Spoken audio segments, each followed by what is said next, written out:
Here's a little quick tutorial on how to use these samples with a Slate trigger.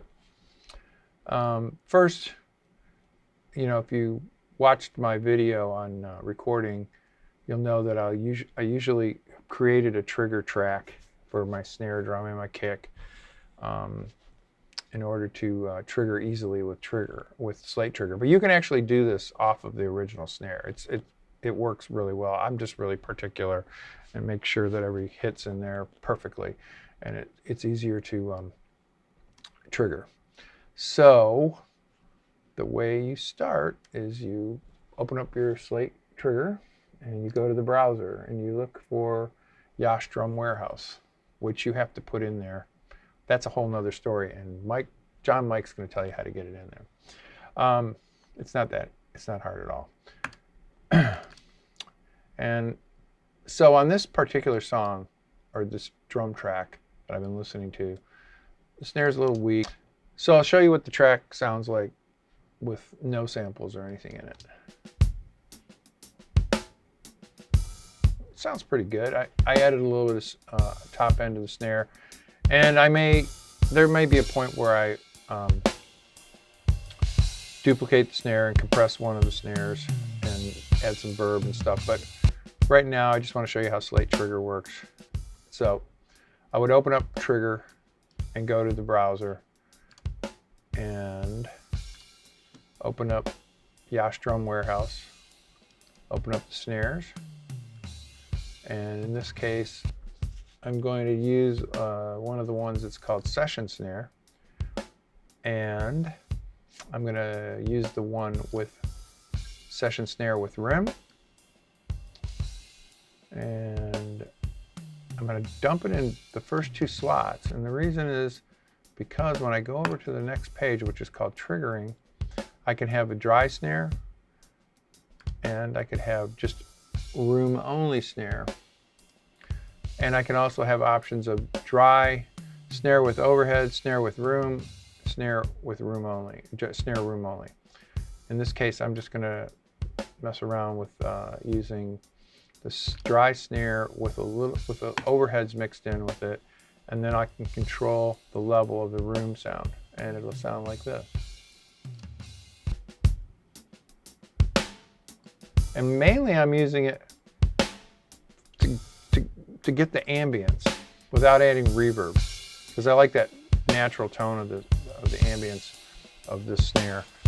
And I could turn up more room like that, depending on how it fits in the track. I'm not sure yet. We're just kind of analyzing overall drums right now. And then if I felt like maybe that's a little too thin and I want to add some more bottom, I might look for another snare. And I know that there's a snare called Nashville snare,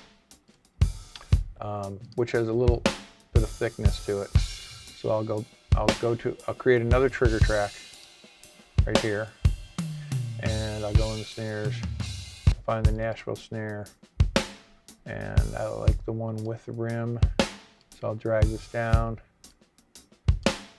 and I'll go back to triggering. We have dry with overhead, dry with room, and it sounds like this. And I'm mixing these together.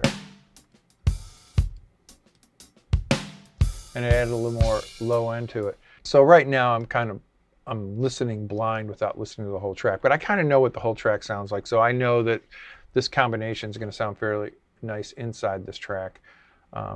We've got the original snare, we've got a snare that has a nice tight high end snap to it, and then another snare that has some low end, and I'm going to mix them together, and I'll decide the relationships later as I'm listening to the whole track. I'll start blending these back and forth until I get the feel that works the best for this particular tune.